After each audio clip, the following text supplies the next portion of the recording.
Hello, everyone, and welcome. Thanks for joining us today. Just for one line of background, the Center for Enterprise and Policy Analytics at the Mascombe School of Business supports research and education efforts on the impact of economic policies on our economy and the free enterprise system. So that's our general statement of mission. And central to our mission is the addition of intellectual diversity to our campus. So we try to bring events and outreach activities that will increase the diversity. That tries to bring different points of views to bear and discuss things in an open and thoughtful way. So I believe this is central for our university, and we're going to try to do more and more things like the event that we have here today. For my part, I can tell you that just like the gentleman in the video, I'll agree to 50% of what's going to be said today. But I'm eager and open to hear about the other 50% that I might disagree with. So, and I hope all of you in the room also join me on this and be respectful and careful in our interactions with our speakers later on today. All right, with that, I would like to introduce Jennifer, the Steamboat Institute, Jennifer Schubert-Aiken, the chairman and CEO of the Steamboat Institute that helped us organize the event today. Jennifer. And she's going to introduce the debate for us.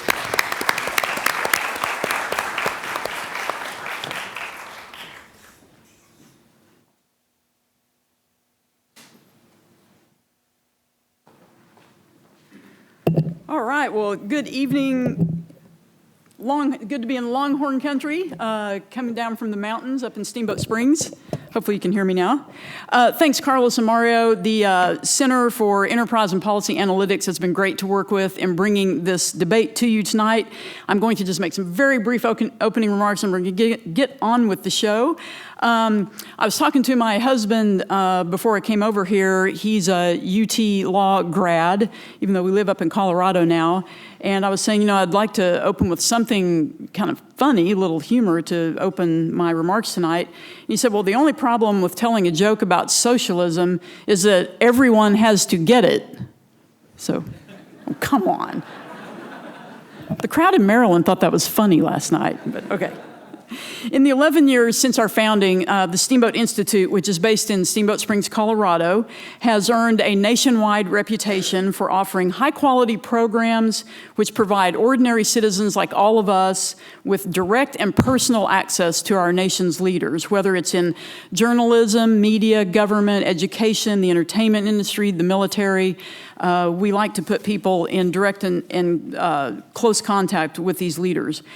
Through our innovative programming and providing direct and personal access to these leaders on the national and global stage, the Steamboat Institute hopes to inspire ordinary citizens to learn critical thinking skills and to use those skills to then gain a better understanding of public policy, individual liberty, and the proper role of government. Last year, we kicked off our inaugural Campus Liberty Tour with a nationwide debate on nationalism versus globalism, featuring Nigel Farage and Vicente Fox. That was quite a tour. The goal of the Campus Liberty Tour is to bring reasoned and respectful debates to college campuses across the country while encouraging the development of critical thinking skills. We've all seen that on many campuses, there's a lack of civilized discourse. People bring in speakers who are screamers, seemingly for the sole purpose of having protests, and that's not how we do things. Last night, we kicked off our Socialism, Capitalism debate tour at the University of Maryland in College Park, and tomorrow night we will wrap up this week's tour at the University of Colorado in Denver. We hope to show the students and everyone else who attends how to once again use critical thinking skills to engage in robust but reasoned and respectful debate. You will see a robust debate tonight, but I think you will see that our speakers won't be screaming at each other. In other words, we want to teach you how to think, not what to think. I would like to finally thank our university partners. Once again, the Center for Enterprise and Policy Analytics at the Macomb School of Business. All of our university partners at Maryland, University of Colorado, and our other sponsors for sharing our vision for bringing free speech and ideological diversity and respectful debates to college campuses across America, because without their support, we wouldn't be able to bring you this very compelling debate this evening. So, tonight's debaters are Yaron Brook chairman of the Ayn Rand Institute, author of several books, including In Pursuit of Wealth, and Bhaskar Sunkara, author of the Socialist Manifesto, which was just released earlier this year. Bhaskar is also publisher of the quarterly socialist magazine Jacobin. The moderator for tonight's debate is Tom Rogan of the Washington Examiner. He's also a Tony Blankley Senior Fellow with the Steamboat Institute. Let's give a warm welcome to our debaters and our moderator. Well, thank you very much, Jennifer, and thank you to all of you for coming, regardless of your political views. It's great to see so many people here being open to a discussion. But before we get to that discussion, I want to see where everyone stands at the moment, and we'll do another vote at the end. So if you're in favor of capitalism, more so than socialism, put up your hand. Okay. And if you're in favor of socialism, more so than capitalism, put up your hand. Okay, so it's pretty balanced. Yeah, it's not on the same hands. Okay, and if you're undecided, if you really haven't made up a definitive opinion, put up your hand. Okay, well, one or two. All right.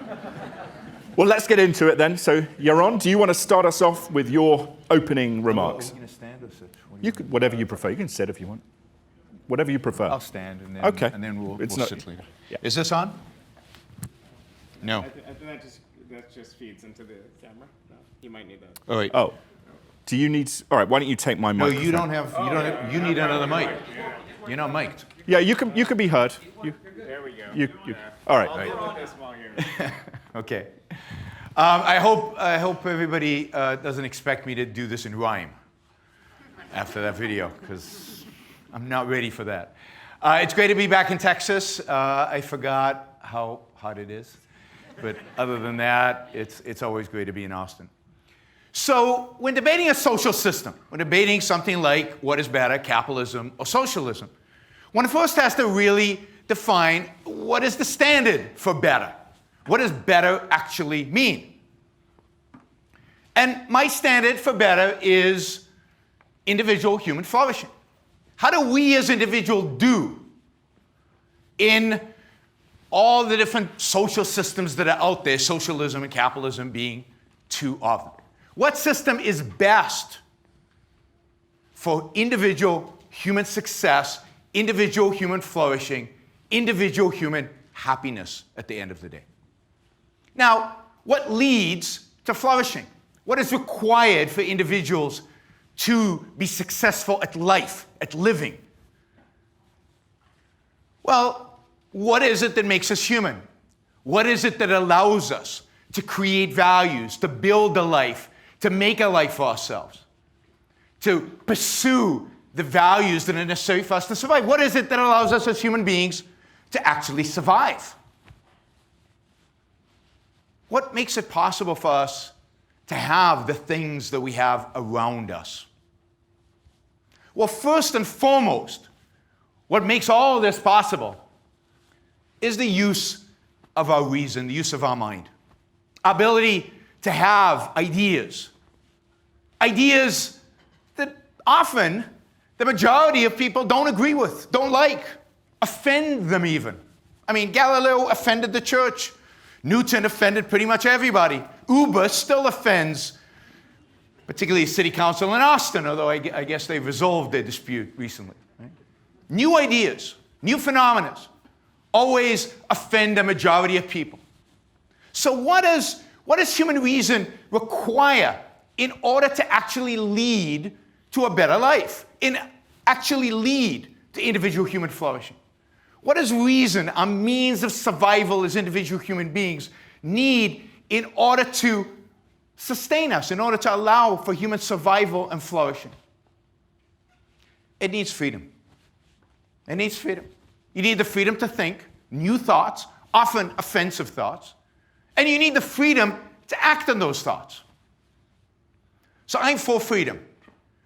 But of course, everybody is, right? If I ask an audience of anybody, who's for freedom, every hand in the room goes up.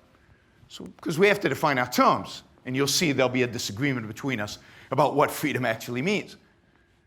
Freedom is the absence of coercion. Freedom is the absence of a gun pointed at you, the absence of an authority telling you what you must think and do. Freedom is the absence of force.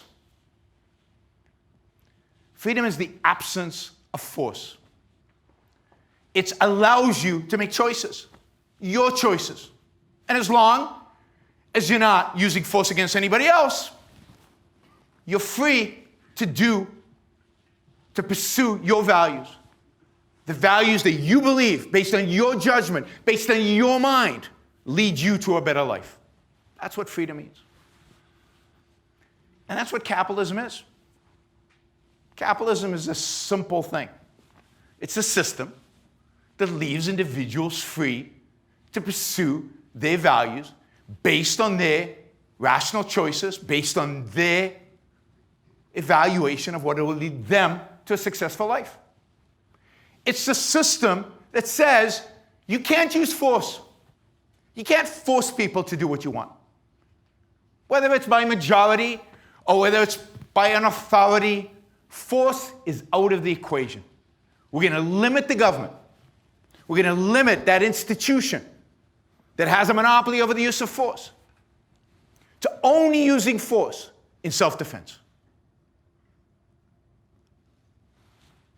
So capitalism is a system that leaves us free to make choices for ourselves, to act on those choices, to pursue our values, free of coercion. Where the government does one thing and one thing only, protects our freedom. And we have a name for this freedom of action. The concept of freedom of action is the concept of individual rights. Individual rights are rights to act. They're the right to act on behalf of your own life, in pursuit of your own value, free of force. That's what Locke's conception of rights means. Which means I can't have a right to your stuff. I can't have a right to your time. I can't have a right to you. My right is limited to me acting in pursuit of my values. And as long as I'm not using force against you, it's nobody's business what I do, how I do it, where I do it. So capitalism is a system that leaves us free, that defends our rights, that protects us from the use of force against us. And the consequence of this are inevitable. When you leave people free to think new thoughts and to act on those thoughts, to interact with one another, not as masters and slaves, but as traders, as exchangers, value for value, in win-win transactions. What you get is the creation of immense material wealth. What you get is the creation of immense spiritual values. What you get is a flourishing, prospering society. Everywhere it's tried. And it's never been fully tried. Granted, there's never been capitalism that I would like to see. The kind of pure capitalism has never happened before. But every way capitalism is tried, to the extent that it is tried, it is incredibly successful at achieving those material goals. It's incredibly successful at allowing people the freedom to pursue their values, to pursue their dreams, to pursue their happiness. Everywhere it's tried, it leads to success. Now, I've got about a minute to do socialism, right? Socialism is a system in which the means of production, a whole section of choices that human beings have about what to produce, and how to interact with one another relevant to production, where that is socialized. That is now owned, restricted by the state or by workers or by communities, where everything is voted on, where everything is political. And what is politics? What does politics deal with? Politics deals with force. Politics deals with coercion. Socialism is all about force, all about coercion. Socialism shuts down the human mind and shuts down human action. And that's why, whenever it is tried, and to the extent that it is tried, it only leads to destruction, to poverty, and ultimately to death. And I'm sure we'll have an opportunity to discuss some of the historical examples of those, but most of you are familiar with them. Thank you. Yes, this is on. Thank you. I got one supporter in the audience. There we go. They're here. So I should say that, like any American talking about politics in any context, no matter where you are in the political spectrum, I'll also frame my talk on the grounds of freedom. But first, I'll define capitalism and I'll define socialism as I see it. Capitalism is not the market. The market, the exchange of goods and services, have existed for a very long time. It's existed before capitalism. In my vision of socialism, there'll be a role for it, and it'll exist after capitalism as well. Capitalism has not been around forever. It's been around for just several hundred years. And it's a system that I believe is fundamentally characterized by the division between people who own the places where goods and services are produced and those who are coerced, you might say, into working for them under a contract that appears to be free, but is in fact a contract signed under duress, a contract that says work or starve. That is the coercion that underpins our society. What I propose is a system that allows more personal freedom and personal autonomy from this coercion. What I propose is a system that gives people both voice and also exit. So at the very minimum, what does it mean to be a socialist? Well, plenty of people have used the label socialist throughout history. Tyrants and liberators, people who used it to advance the cause of human freedom, and people who used it to throw humanity into even deeper forms of despotism. You don't often hear socialists quoting Burke, but to paraphrase Burke, the only thing worse than an existing tyranny is a failed revolution to upturn that existing tyranny. Now, for me, at a minimum, what socialism is, what the socialist vision is guaranteeing the basics of life to people. Your right to housing, your right to health care, your right to child care, your right to pursue an education. And that if these rights are guaranteed, then more people will be free to reach their individual potentials. Can we guarantee what they'll do at this point? No.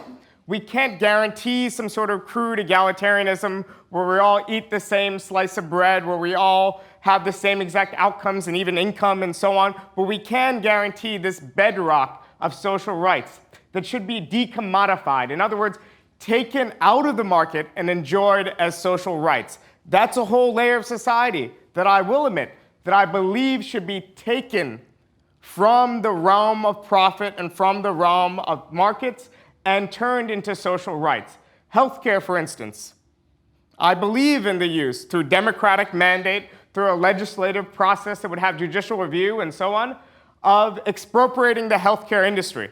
Because I don't believe that health insurance should be something that is determined, your ability to see a doctor is determined by how much money is in your pocket. Just like I'm sure many of you don't believe that if there happens to be a fire in your apartment building, you'll, after you call 911 frantically and evacuate the building, have to sit around and go to the fire department and talk to a billing department. I don't think you agree that that would be just in any sort of just society. I think, for the basics of life at least, that we need to ensure them. And that does mean the erosion of the market. But this erosion of this market, this erosion of certain people's private property rights, enhances personal autonomy for the majority. So imagine, for example, if you're stuck in a job you don't like, and one reason why you're there is at least there's an employer-sponsored healthcare system, and you don't want to go without your healthcare. Being able to leave that job, have more autonomy to do so, is one way that you would have more personal autonomy. If you're a woman with a child that you're looking after and you're in your 20s and you decide, I can't go pursue higher education because I can't afford childcare and I can't afford the tuition, I can't juggle both. A democratic social society would allow you the freedom to pursue that option in your life. Maybe you don't want to take it, maybe you do. That's your decision, but that option is there. Through eroding the private property rights of a small minority, we enhance the freedom for the majority. Now, what I'm saying, in other words, is that there is a trade-off here, but it's not a trade-off between freedom and equality. It's a question of freedom for whom? Freedom for the majority who do not own private property, the places where goods and services are produced, or freedom for the majority the minority who does. Now, beyond this, where does the market come in? What does the market mean under socialism? Now, I think for certain things, we could imagine a state sector or various other forms of either planning at a municipal or state level working. I think, for example, telecommunications infrastructure, our national rails, our healthcare system can indeed be a function and administered that way, education and so on. But do I want to see forms of planning for the production of the iPhones in your pockets or forks and knives or whatnot? No. We need to have forms of competition. But there's a difference between saying that we're going to live in a society where cutthroat competition determines every single life outcome and say, well, I might lose in competition at my fork firm. And this man might have figured out how to produce a better form of forks. By the way, it does exist. It's the spork. And I don't know why it hasn't catched on. Only KFC is the only capitalist company who sees the power of the spork. Now, you need this spur and failure, in my view, to compel each other to innovate and to challenge each other. But in these firms that are competing against each other, one, the outcomes of defeat will be different. You'll land on this cushy welfare state, you'll bounce out through active labor market policies, and you'll go to a sector that is expanding. You'll try something else. But the penalty for losing isn't destitution. And beyond that, within the structures of these firms, ask yourself, if you think that democracy is a good thing in the ballot box, why don't we accept that democracy is also a good thing from 9 to 5? Why do we accept the fact that we live in workplaces that are authoritarian by nature? Now, you might say society is complex. We'll always need hierarchy and so on. I agree. We'll need divisions of labor. We'll need hierarchy. But the question is, should these hierarchies be held to democratic account? Workers can, in fact, administer their own workplaces. They can elect their managers. They can make decisions, and they can, instead of receiving just a regular wage, they can receive a share of the dividends of the profits of their firms in a regulated market economy. The difference being, of course, this market economy would exist behind this layer, this cushion of a welfare state that ensures at least the basics of life. I'm not proposing crude egalitarianism. I'm not proposing that one should have to stand in line for every single thing. But what I am proposing is we have a society in which we guarantee people's the basics, and we also slowly figure out how to expand democracy and diminish hierarchy over the course of decades. Thank you.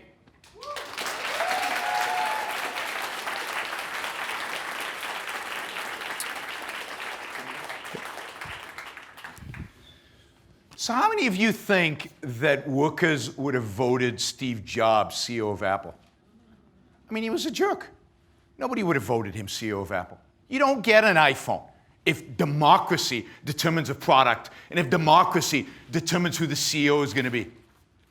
Genius or no genius, you're not going to win that beauty contest. If products are designed based on democracy, you don't get this.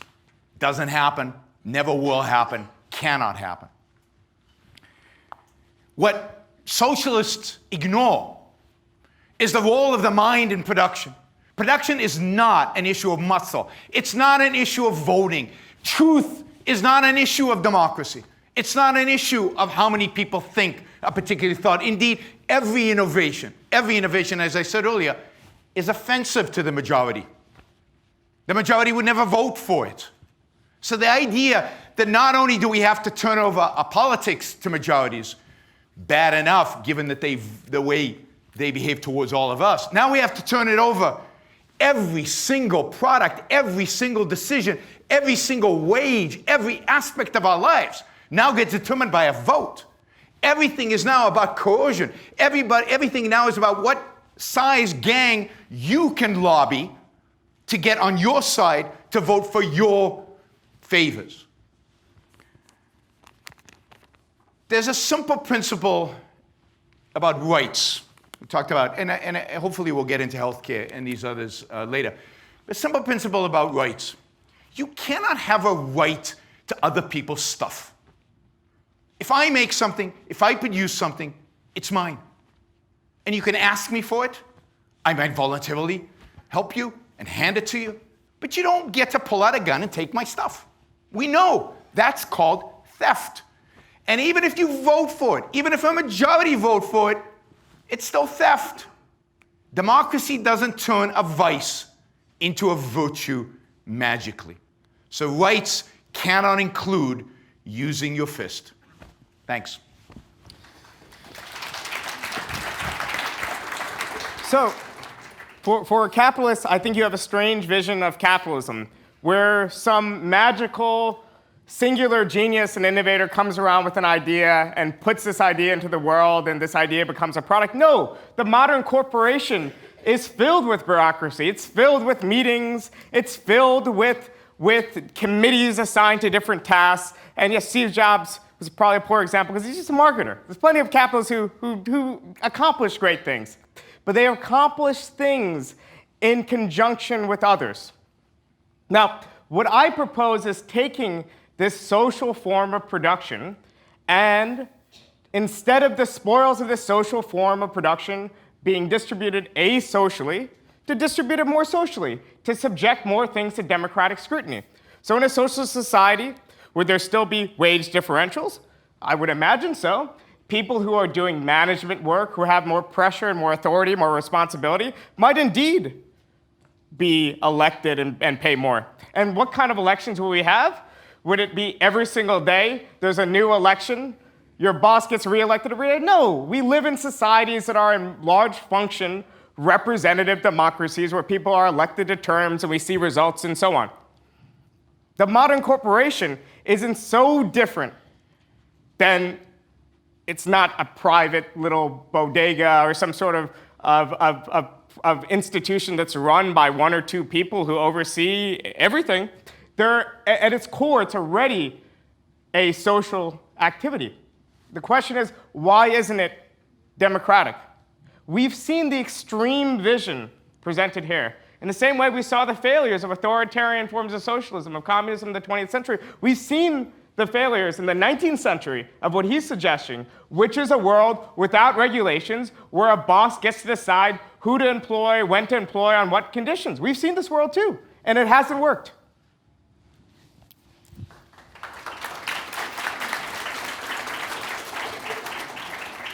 So one of the themes we've seen both of you mention there is the idea of healthcare, either as a social good or something that should be perhaps controlled more by or determined more by the private sector. And I want to just throw out a couple of points to both of you that might foster a sort of debate on this point, Medicare for all.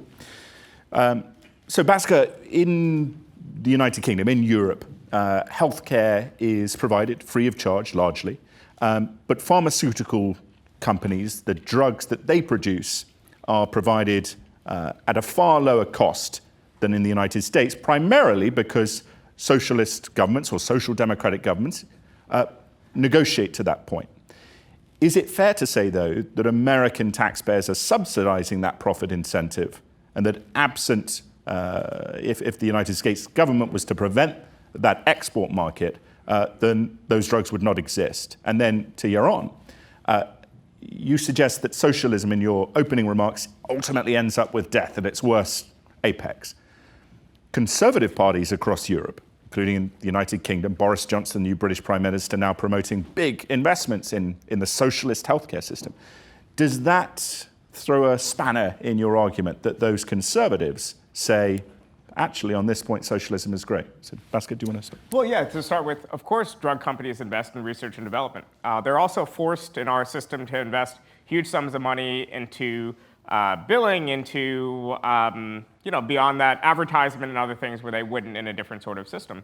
And a lot of the research and development that does go on is subsidized by universities and by other sectors, with money coming out of the public sector and public research that ends up being appropriated by the private sector. So you've seen through the development of penicillin and insulin in particular, forms of new dramatic innovations that have changed and saved lives that did not come out of the same motive for profit.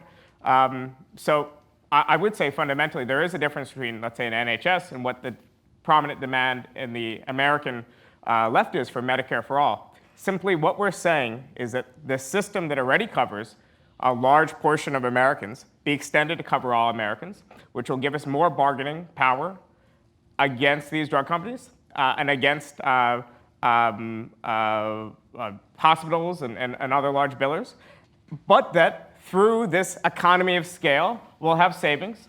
And the system does work abroad. I mean, you could say that the American system has certain merits, so people talk about wait times and whatnot. Well, in fact, the wait times in the American system for ordinary procedures are quite similar to the wait times in other systems.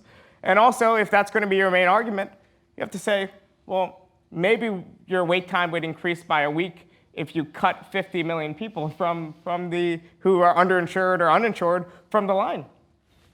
Yaron? So, and feel free to jump in on that. Look, the American healthcare system is not a model for anything. The American healthcare system is clearly broken. There's don't clap yet. There is far too much government involvement in the American healthcare system. Over 50% of all all spending on healthcare is spent by the government through Medicare and Medicaid. There are massive inefficiencies, massive. We don't know what things really cost. The whole idea of health insurance through employers. I mean, there are massive problems with the healthcare system. The solution is not to go copy what is, in my view, failing in Europe. The solution is to have a little bit of imagination and come up with a new idea about how to solve the healthcare problems in the United States, which I believe would involve 100% privatizing the entire system, including privatizing Medicare and Medicaid. So moving in the other direction. And I wish there was a voice in that, and that relates me to the conservatives. The conservatives are sellouts. They've always been sellouts. They've sold out capitalism 100 years ago. What have conservatives done? One thing the conservatives have ever done to promote capitalism in any form, never mind healthcare. So of course the conservatives in Europe have already given up, just like conservatives in the US. Never reversed anything in the New Deal, never reversed anything in the Great Society. They argued at the time that the Great Society was terrible. They argued at the time that the New Deal was terrible. But as soon as they got into power, they bought into it. And today, there's no bigger defenders of Medicare and Medicaid than Republicans, right? They're huge defenders of these programs, even though you would think they go against the free market principles. So no, I don't consider Boris Johnson an authority in pretty much anything. Certainly not on healthcare. Look. I lived under socialized healthcare for a long time. My father's a doctor in a socialized healthcare system. I watched what a socialized healthcare system does to a doctor, how it treats a doctor.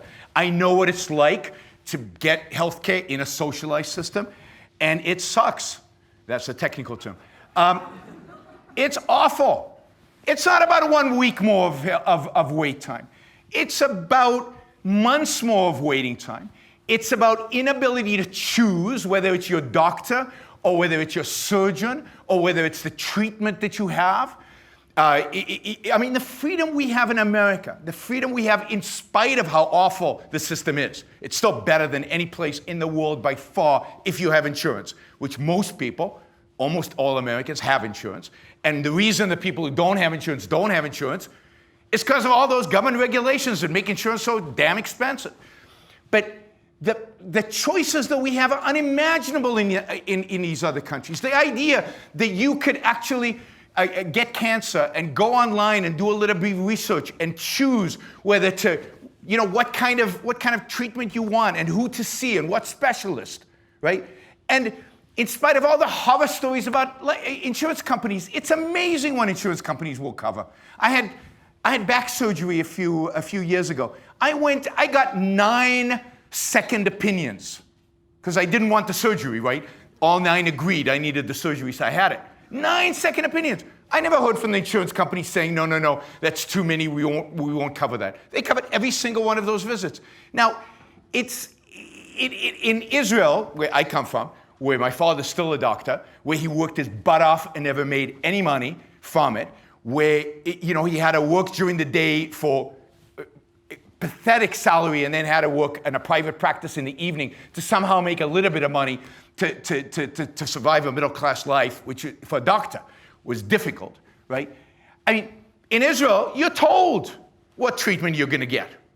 The doctors tell you don't have choices, you don't have third opinions, you don't get to go to where you want to go, you don't get to go to the Cleveland Clinic or to the Mayo Clinic. Now, granted, not everybody can afford it, but a lot of people can in this country. A lot of people can. Pretty much anybody with insurance can get some of the best treatment in the world. In the world. Let's bring in. Well, to begin with, many people in this room, or some people in this room, it's a young crowd, have Medicare. Some people in this room have Medicaid.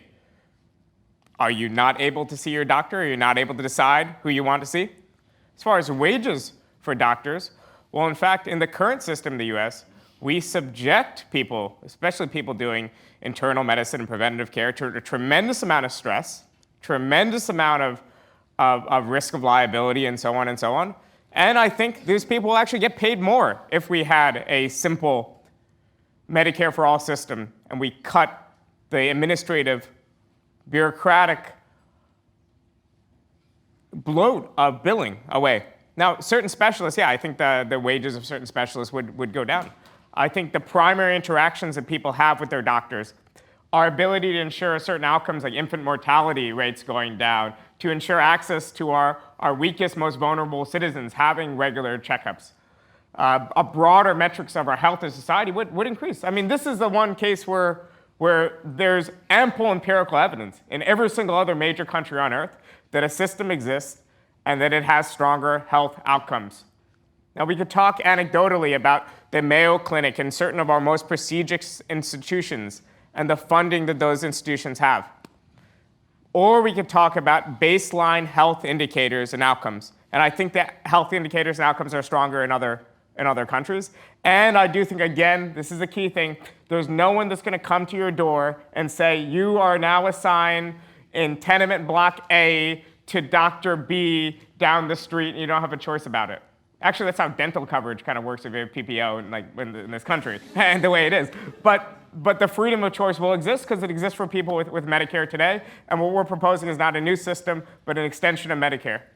Isn't there a challenge, though, Bhaskar, that if you look at Europe, triage is a factor in terms of access to care of basically every system, in terms of the ability that a lot of people are sending, they have to do a Patreon or whatever online to get money to bring their kids to the United States for treatment. I mean, is that not a failing of socialism as it's rendered? Well, I think the way these systems operate, if there's not enough specialists in certain fields and the wait times are too long and people don't want to wait and they have the means, people do either pursue private insurance as supplementals, or they go to the United States. We're a very large country. We have a lot of doctors. If you want to expand H-1B1 programs, you could bring in some more. I got some cousins you could call. I don't think that. I think it's a question of small countries with aging demographics. So it's a scale issue. I think often a scale issue, but also it's an empirical issue. Perhaps indeed there needs to be, if you find out that there's not enough people incentivized to be in certain specialty medical fields, then you increase the pay for those specialty medical fields. You could do that. If you have a single insurer, you could change how much payment goes for doctors for certain procedures to incentivize people to move to other fields. And central planners are really good at identifying those things.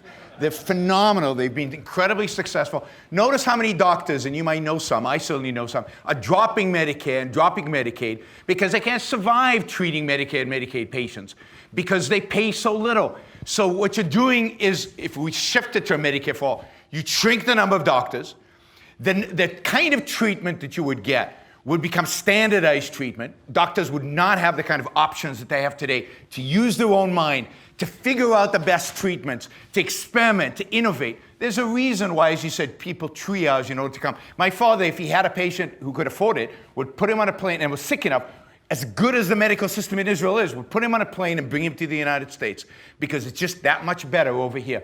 So the very fact that people can do that suggests that those countries are not fully socialist, right? In a truly socialist healthcare system, that would not be possible. If you truly socialized everything, if everything was put to a vote, if everything was run as is suggested here, there's no private health insurance. There's no private sector in healthcare. There is one sector, and that is a socialized sector. They want to continuously have a little bit of capitalism so they can steal from it so that they can fund their socialism. That's the only kind of socialism that has ever survived are social democracies that keep enough freedom running, enough freedom going, enough innovation happening in a private sector, and then steal as much as they can from it in order to subsidize everything else. Because if you actually socialized everything, everybody would be poor. There would be no doctors, and the huge doctor shortages in European countries because of this. There would be no doctors, and everything would collapse, as it has collapsed when people have taken socialism seriously. So they have to have a little bit of privatization in order to steal. And that's exactly what happens with Medicare today, and why Medicare Fall is such a bad idea. Yes, there's a chunk of American healthcare system, about 40%, which is still private. That 40% is where the innovation, where the experimentation, where our doctors are pushing the envelope, and where the doctors make their money. And then that is used to subsidize the 60% plus all of our taxes. Now, if you had 100%, then there would be no drug innovation, not only in the United States, by the way. The Europeans, as you said earlier, the Europeans would hate it if we socialized the system in the United States, because they wouldn't get their drugs anymore. All right, let's let Bhaskar jump in here. Well, there's a reason why European conservatives have abandoned the struggle against socialized medicine. It's the same reason why American conservative and the American right has abandoned the struggle for privatized fire brigades. It doesn't make sense. This is in fact a good that, yes, planning can work when it comes to our health sector. There are certain things that planning can do. There are certain medium and long-term investment decisions that you want planning to do. If it's a hand, the ability for the state to plan is like a thumb. It's very useful. It's necessary to adjust an effective society, but yes, it can't do anything. You wouldn't want your thumb to navigate nimble things, in the same way you wouldn't want your state to get into the production of consumer goods and other things, where you do want failure. Now, I think there's plenty of examples of this working in other countries. Is it not a sign of failure, the fact that Americans have to go across the border to Canada to buy pharmaceutical drugs? Is it not a sign of failure that America has worse health outcomes when it comes to our children at certain years than Costa Rica? Is it not a failure that huge disparities exist in rural communities and in communities of color between children just because they don't have access to the same standards of care? No, certain things should in fact be administered in such a way that we can guarantee broadly equal outcomes. And yes, there will need to be constant adjustments and tweaks. We'll need to constantly examine that system. And if the system isn't working, of course you could re-privatize the system. There's a campaign now in the United Kingdom to re-privatize parts of the NHS. So far, it's unpopular. If the NHS really collapses, then it'll start being popular, and it would happen. That's living in a democracy. So, can I say something about very health quickly. outcomes? Yeah. I mean, because everybody, the data is if you have a serious disease, cancer or heart disease, you're better off in America than any other place in the world. Second, if you adjust for the bad lifestyle choices Americans make, if you adjust for the kind of food we eat and the lack of exercise and everything else, outcomes here are not worse than anywhere else. They're actually better. And then if you adjust, which is not politically correct, so I have to be careful here, but if you actually look at Swedes in America versus Swedes in Sweden, health outcomes are very similar, marginally better in the US. If you take Japanese Americans and you compare them to Japanese Americans live about the same as the longest living Japanese in Japan. So once you adjust for some of these other environmental and other factors, these health outcome studies fall apart. So one issue here, Bhaskar, and you can jump on this first, is that the left would say when the way we allocate resources in terms of whether it be policing, schools, etc., poorer communities in the United States, the schools tend to be less good, the public schools, than wealthier communities. Is that, do you think, how much does that play into the rise of the more socialist element of the Democratic Party in a narrative that perhaps conservatives have ignored for a while? Well, I think education isn't a cure-all. It's hard to expect children to perform well in school or deal with standardized testing if they have to deal with going to school hungry.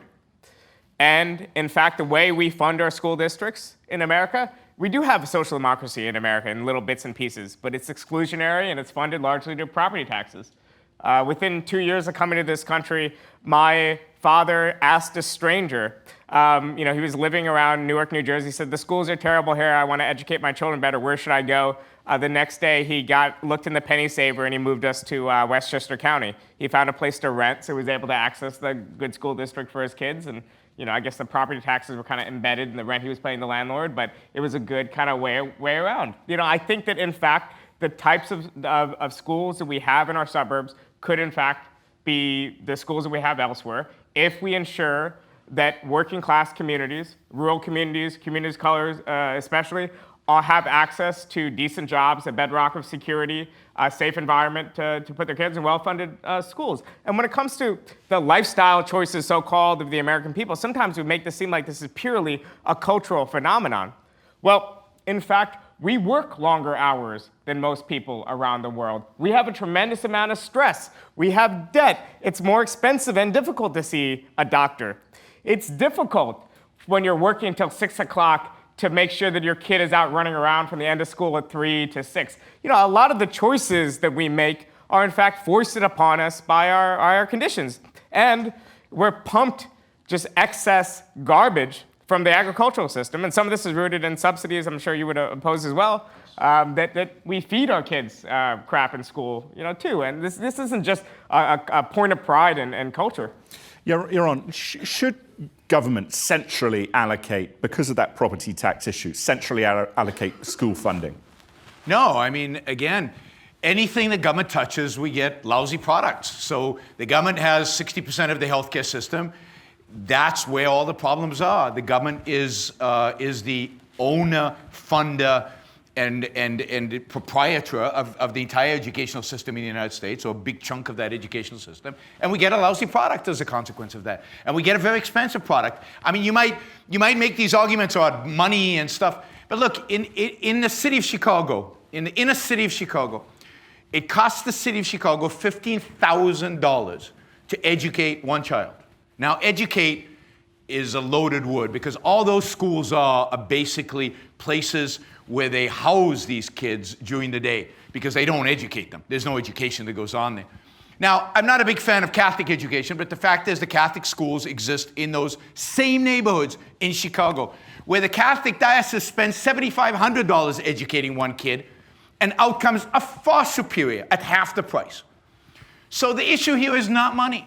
The issue here is when you free up the human mind to compete, to innovate, to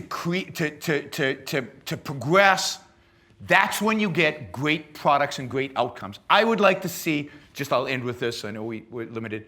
I would like to see a complete and utter privatization of our educational system. I'd love to see competition and innovation. I'd love to see the next entrepreneur not think about figuring out how to create the next Angry Birds app, but instead of that, figuring out how to create the next school that can educate all kids, including poor kids, at a reasonable price. And there's a guy here in Austin, I would encourage you guys to look at what Acton is doing with regard to primary education all over the United States.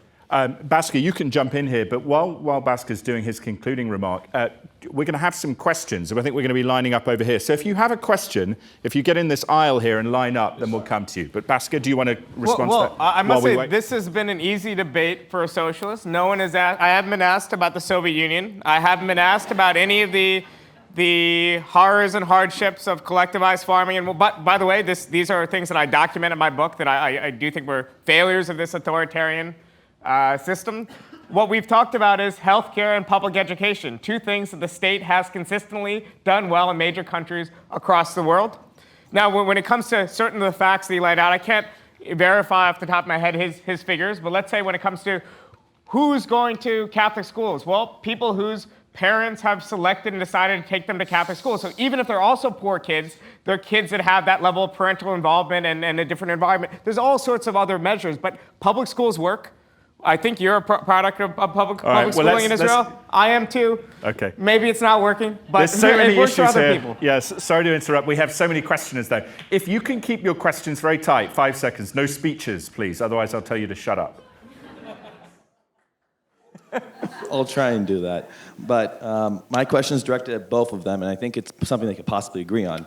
Because, many complaints made by socialists, oftentimes they're for problems which have gotten significantly worse. A 1950s voluntary solution existed, like mutual aid societies for insurance. There were asylums that helped with... Question. Yeah.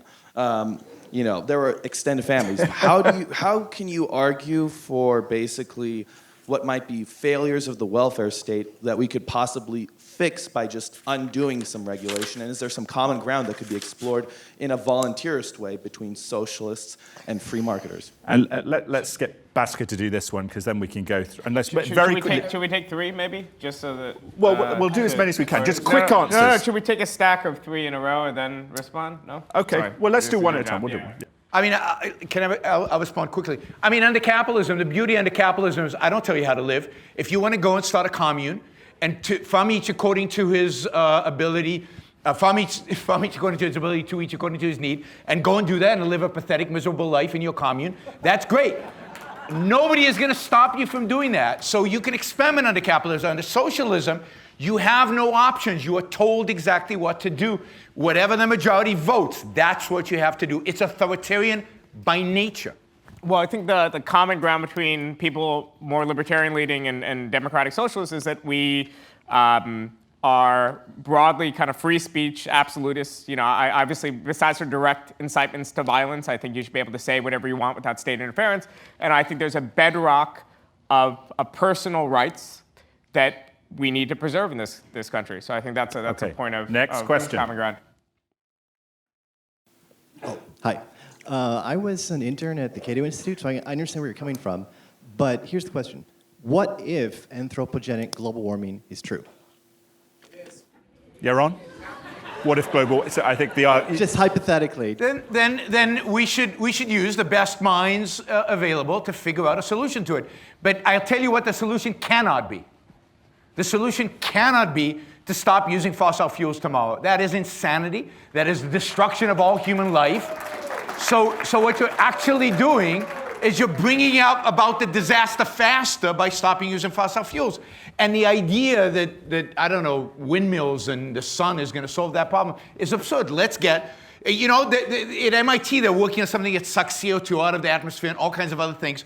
I mean, I'm all for using technology in order to solve these problems. And when it warms, we'll figure out technologies. All right. When it warms, we will figure out technologies how to enhance human life in a warmer environment.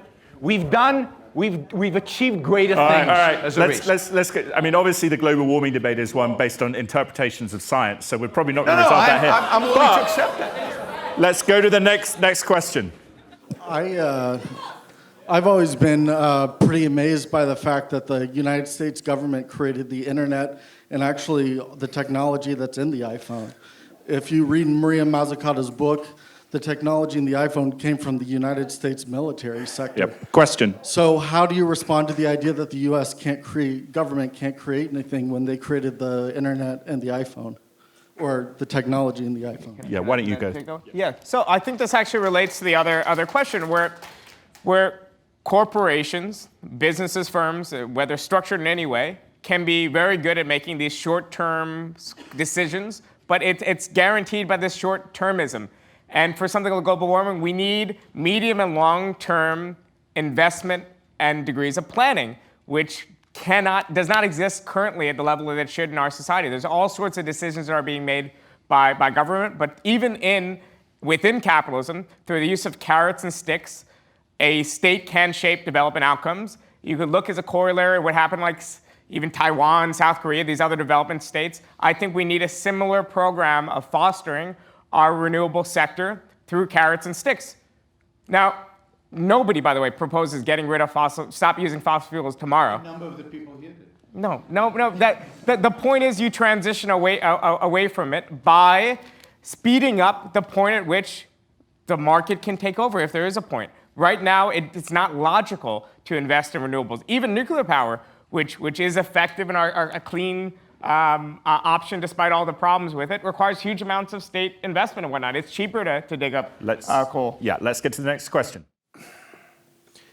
There was once an article after the Soviet Union fell that capitalism won, and that was the end of history. However, we're now seeing the rise of socialism once again. What are your thoughts about why it's come back in such a strong manner? Yaron, do you want to take that? Yes, I mean, it's a big question. I mean, I think the reason is that we live with a moral code. I think for 2,000 years we've lived with a moral code that is basically consistent with socialism and inconsistent with capitalism. I mean, Bhaskar right that socialism is much more popular. Any version of socialism is more popular than my version of capitalism.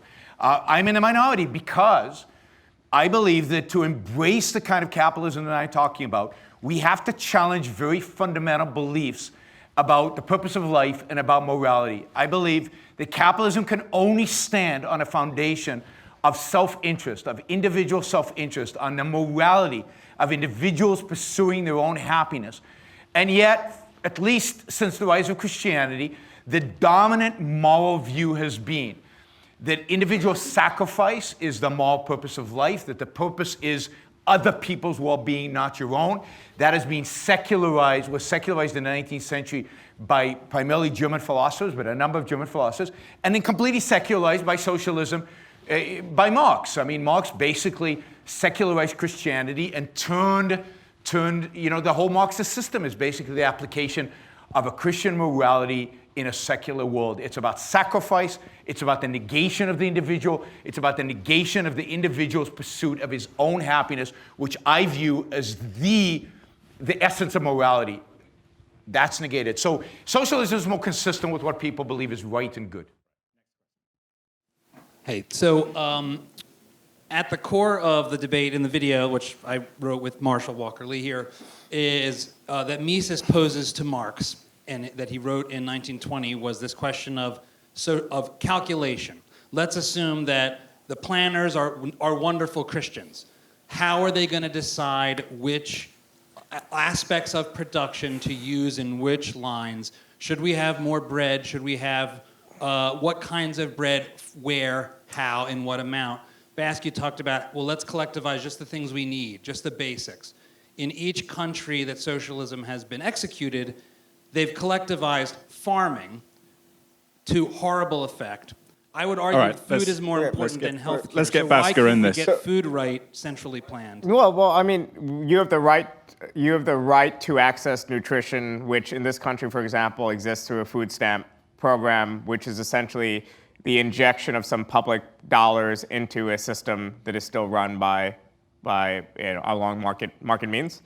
So, I mean, I think there is problems that stem from planning that is both problems of calculation, like you mentioned, but what goes less talked about among socialists is problems of incentives too, right? We need to compel each other to produce in more innovative ways, and we need, therefore, firm failure. If you don't have firm failure, you will end up with a system that requires more human toil and suffering and whatnot. So I would love in a socialist system to have one firm outcompete another by the use of capital-intensive technology, because that'll probably mean that we're more efficient as a whole society, and eventually we could enjoy 3-day weeks.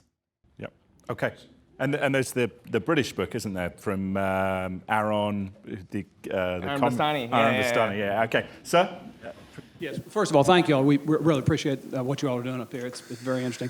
But help me with socialism, please. Capitalism seems to require an individual and an idea. Yes, they then go form a business, hire people, and so forth. But the individual and the idea are the catalyst for capitalism. What socialism seems to require is government to distribute things, but all they have to distribute is what the capitalists have created. Yep. So you're arguing that it seems to me socialism requires government, but also capitalism. And a quick part B of that is when Congress has an approval rating of 20%, you really want a larger government Let's To get run Bhaskar things? on that, and then next one for Yaron.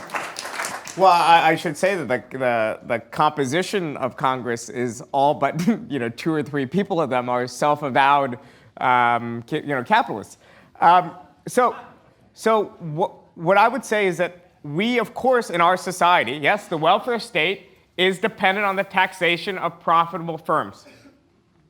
Now, the question is, why are these firms structured in the way they're structured? The question isn't that these firms should exist and produce goods and services, and these goods and services should be taxed in some way to fund a public sector. Because we've seen various levels of public sector work. We've seen large welfare states like they have in Northern Europe work. We've seen, to the extent we live in a functional society, this society work. We haven't seen either a society that's fully socialist or your vision of a fully capitalist, more marketized a society that I would argue we kind of saw some of that in the 19th century. Now, so my argument is that these firms should be structured in such a way that isn't dependent on wage labor. In other words, isn't dependent on receiving a salary from a capitalist that's determined in a contract under a worker-starved choice. Firms could be structured in other ways. There's other ways to reward incentives and new ideas, too. Time is tight, so let's let Yaron quickly come in on this in the next question. Very quickly. Yeah, I mean, there's a lot of cherry picking going on here, right? In those areas like food, where it's been shown that socialism fails, there we want a little competition and failure. Healthcare, where I guess we haven't proven yet that everybody fails, we want complete state control and no competition and failure. I mean, what the socialists ultimately need is they need a sacrificial animal. And that sacrificial animal is the capitalists. And the capitalism, that area in the economy that they allow to remain free, so they can milk it for all it's worth until it collapses, and then entire society collapses. And you can see that in places like Venezuela right now, where they've milked it so much that there's nothing left to steal anymore because they've stolen everything. And that's how socialism has to work. It has to work that way. If capitalism exists in the absence of force, including positive force, is motivation rooted in sympathy, generosity, empathy, and love, coercion? No. I assume that's right. No, absolutely. The beauty of capitalism is, again, you can do what you want. That is, if you want to, you can establish a company based on the principles we just heard. You can establish a company that's completely employer-owned, where everything is voted on, which runs like a commune or runs like a employee. You can start a charity where you hand out money to anybody you choose to hand out money to. The difference is that you're not coercing anybody. People voluntarily give you money into the charity, and you voluntarily distribute that money. The difference between that and a welfare state is that the welfare state requires coercion, requires force. Sorry, I just want to make sure we get as many questions as we can. Dr. Brooks, this is directed towards you. You said that it's amazing what healthcare can cover earlier, but I just want to stand here and let you know that for the majority of Americans, it does not cover anything at all. For people like me with autoimmune diseases, our bodies Do you have a are question, madam? I do. There's a question at the end of this, I promise. Well, quick. I'll wrap it up. Quick, I'm sorry. you've got other people behind you. Socialism, you want to share? Okay, I've been off my medication for a while. I don't have it consistently. I can't keep up with it, and it's because of this capitalistic system. So my question to you is, how can you ethically justify allowing capitalistic healthcare when the system inherently dictates that people with less money are somehow less deserving of health than those with more? I bet you I drive a much safer car than you do because I have more money and I bought a better car than you have. The fact is, one of the reasons it's worthwhile to make money and to become wealthier is because you live a better life. You can buy better stuff, buy safer stuff, and have a higher quality, including in the healthcare. So I'm not for equality of outcome, not equality of outcome in healthcare, not equality of outcome in what kind of food you eat, or equality of outcome in anything. You get to produce what you earn. Now, I was a student here at UT, and my wife got pregnant unexpectedly, and we had student insurance that didn't cover pregnancy. And you know what? And we had no income. I mean, I worked at the university. I worked in the finance department. I was an assistant. And we managed. We managed. Now, was it easy? No, it was hard. And we got into a little bit of debt. We had to pay off of debt. But we managed. And today I'm lucky, I've worked hard to be pretty successful financially. You own your life. Take control of it and make something of it. Don't blame the system and other people if you can't manage. That's what freedom necessitates. You taking moral responsibility for your own actions, and nobody owes you anything just because you don't have something. Okay. One more question? No. Cool. Or closing. Okay, so we're going to go straight to closing statements, and if we keep it to 2 or 3 minutes, that'd be great. You want to finish the question instead about closing statements? Do we ever want to vote? Yesterday. Would you prefer a couple more questions or closing statements? For more questions, hands up. For closing statements, hands up. All right. More questions, has it? All right, next question. I'll go quickly. Nassim Taleb said that modernity starts with the government monopoly on force and ends with the government monopoly on fiscal responsibility. Now, that's a very libertarian view of looking at it. So from a socialist perspective, does that mean that the idea that government has force should stem from a different morality? And from a libertarian perspective, as the Ayn Rand guy is saying, does that mean that the modernity that we have right now with the modern government should never have existed in the first place? Bhaskar. Well, I can't actually, and I didn't fully get the gist of that question, but the role, there should be a role of the state, and the role of the state should be to administer basic social goods, to regulate a functioning market, and essentially, my vision of a just society is a vision which looks at what succeeds. It is a vision that cherry picks, because it's a vision that's not purely ideological a priori, but looks at experience. I see the success of social democracy, which was fueled by labor-based parties rooted in large part in Marxist ideology. Then I see pitfalls of social democracy and how we can maybe deepen democracy within social democracy. My view of social democracy is getting, football season just started, this is a bad analogy, but getting within field goal range, and democratic socialism is a touchdown. Now that I say it, I realize that I should not have said it. But in other words, so I look empirically, and what role of the state? I think the role of the state under social democracy, but expanded somewhat, is basically what I think the role of the state is. So I'll do it in 2 sentences. I'd say, yeah, we could do a lot better than we have today. And a lot better than we have today is a much more limited government, a government limited to defending individual rights and getting out of any kind of central planning of healthcare or anything else. Hi, so this is directed towards the director of the Ayn Rand. Didn't catch your name, sorry. So, it's fine. Apologies. Okay. But subscribe to my YouTube channel. Yaron. I guess I have to now. So pure capitalism seems to be a reactive system. Supply follows demand, innovation follows demand, but how do you need to necessarily account for things that require proactive action? For example, milk companies in the 1920s put glue in milk that led to deaths, which is what helped create part of a regulatory system. So how do you account for the necessity of proactive purposes for a just society? So first of all, you've got it all backwards. Demand doesn't create supply. If anything, supply creates demand. So there wasn't a demand for an iPhone. Nobody demanded iPhones. There were no people in the streets wanting iPhones. Once iPhones came out, we all wanted them. Supply creates demand, not the other way around. Now, it's a virtuous circle, right? Once you create the supply, people want demand. But we don't have, this is the problem with letting production become democratic. We don't have the idea of creating an iPhone or the idea of having anything. Some individual organizes, has the idea, then has the genius. And any of you who think you can be a CEO and run a company, go try it. Go try it for a few days, see what it's like, right? Or managing a worldwide supply chain, like some of these guys do. That takes real brilliance, hard work, real thinking and education and experience.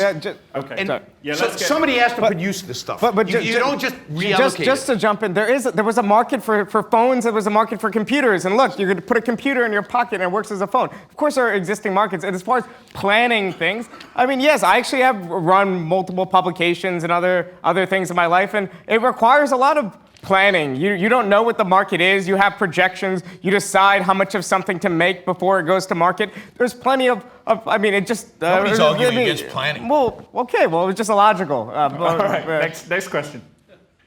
So the opening of the debate, you said that the criteria for what or which side should win should be based on individual flourishing.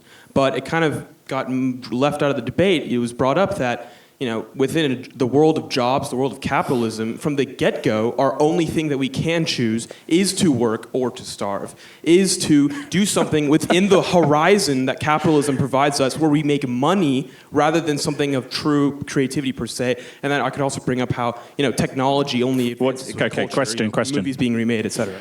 The question was, how is that not coercion, where my only ability is to work?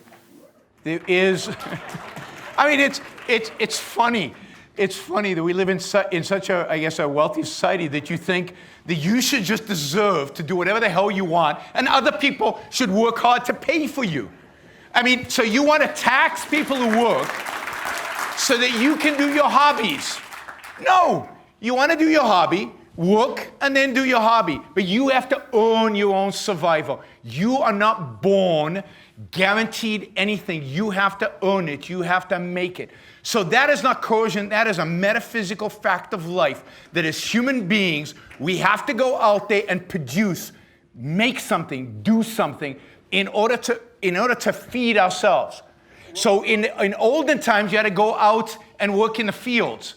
Now you have the privilege, the amazing ability to have a choice between jobs and a choice between... Let's let Bhaskar in, because we've got... So on the first part of what you're saying, yes, in a just society, increases in human productivity would lead to increases in leisure. So for example, if you get a union contract at a place you're working, you might go from working 45 hours a week to 35 hours a week, and that's 10 hours to do what you will. But I do think there's a danger, to play somewhat devil's advocate, there's a danger in thinking that certain things are worthwhile pursuits and certain things are not worthwhile pursuits. So there's danger in thinking, let's say certain left liberal critiques of consumerism. That in itself is a potential danger, because certain things that you might think of as necessary and true and virtuous, another person might think of as frivolous and just a fetishization of consumerism and so on. So I think that in my vision of a social society, we would still have to compel to produce, and we're still operating in a condition of relative scarcity. In the future, as society advances, as we could get robots to do more things for us, and maybe one of the goals is the distribution of more leisure time. But the way society is structured today, more and more advances in productivity just means that your boss gets more money and you're still working your 45-hour work week. In other societies with stronger unionization and a different social contract, that's not the case. Okay, let's get to the next question we got. This is for Dr. Brook. So say a government or say a large tech company decides to censor conservative voices on like YouTube or Facebook. In that instance, a government steps in to try to stop this sort of censorship. Is that a violation of their property rights, or should it be allowed, or should they be allowed to censor them, whatever they want? Private companies cannot censor. Censor is an act of force. Private companies do not engage in force unless they're violating the law. So it's not censorship when a private company says you can't speak here, just like it's not force when I employ you and we voluntarily come to a contract. You voluntarily use their product, they determine the terms of use, and if they choose to exclude certain voices, they have every right to do so. Okay, next question. I think put Alex Jones back on YouTube. YouTube's choice. They can do whatever they want. This is a question for Mr. Brooks. So I want to go back to your point about how you're talking about basically people are not born deserving anything and they have to work their way to get whatever they want, whether that be better healthcare to simply survive. But basically, there was a study from Michael Hoot at the New York University that found that your parents' wealth is actually the most statistically significant factor in your future wealth. How do you reconcile that with your views? I have no problem with that. I work very, very hard to create wealth so that my kids have a better life. And you should too. That is, we all work hard. Part of the reason we work hard, part of the reason we engage in productive activities to make sure that our kids are better off. The fact is, inequality is a feature of life. It's a feature of freedom. The fact that you're free is what makes inequality inequality. The only way to reduce inequality is by using coercion, by using force, by taking from some and giving to others, by eliminating my motivation to work hard because you're not going to let me leave it to my kids. I want my kids to do better. So I work hard. You're not going to let me give money to my kids. You're not going to let me give more opportunities to my kids. I'm probably not going to work as hard. And we're all going to be poor for it. Yeah, let's have the last question, and then I'll let Bhaskar add a little bit on if he wants. Earlier, this is for Mr. Brooks. Earlier, you mentioned that Europe is facing a shortage of doctors because of problems such as low pay. But in the U.S., we are also expected to face a shortage of doctors in the next decade.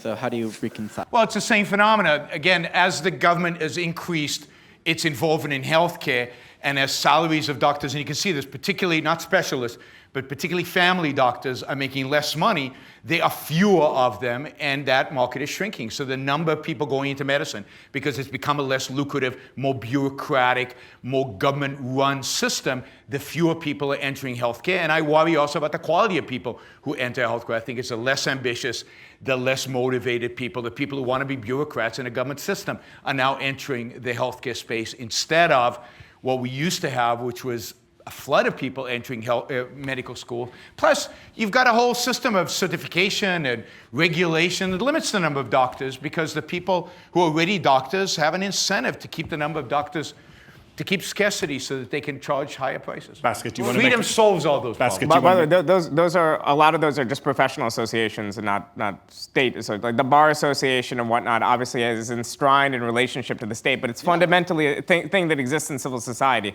It's a cartel that if you want to change it, but the you difference probably is, would need to. But the difference is that once you institute the state, people go to jail if they violate it. Whereas if it's just a civil society thing, then yeah, I can choose to go to these doctors and not to those doctors based on the certificate they have. So just to sum up for the last couple of questions, I think first of all, I have appreciated our conversation the last couple of days because you are morally and ideologically consistent.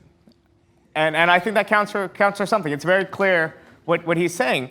But what might have surprised some of you for a debate between a socialist and a capitalist is that there was a debate with an extremist and with someone who is trying to be pragmatic, with someone who is trying to look at the experience of history. And what is extreme about this vision is that it's a vision of a society that very few people want to live in. Now, I don't think there's a huge base of people in the United States of America today that wants to live in a society with a fully socialized economy, even a worker-owned economy. What I do think is that there's a base of people in the United States who believe in their own self-interest, and in their own self-interest and in the interests of their families and loved ones, they want to make sure that their employment is not tied to their health insurance. They want to make sure that they're able to see a doctor. They want to make sure they don't have to deal with medical debt because of no fault of their own falling into medical debt. They want to make sure they're able to pursue higher education if they want to pursue higher education. And if they don't, they have a well-paying union job to come to. These are the bread and butter concerns of most people. They're concerns that the state can't solve all of these problems and concerns, but it can solve some of them. And we can create an environment in which we take the inequity of capitalism, this inequity between the people who own the things that produce goods and services and the rest of us, and we could even the odds so that we're not bargaining alone, but we're bargaining together. Yes, there are limits to what the state should do, but it's common sense to the majority of Americans, 60, 70% of people, that there should be a different sort of social contract in this country. Let's, before we have the concluding remarks from Jennifer, very quickly, hands up if you prefer capitalism to socialism. Hands up if you prefer socialism. Okay, hands up if your mind was changed somewhat in the debate. 2 people, well that's good. Or 3 people, all right, Jennifer.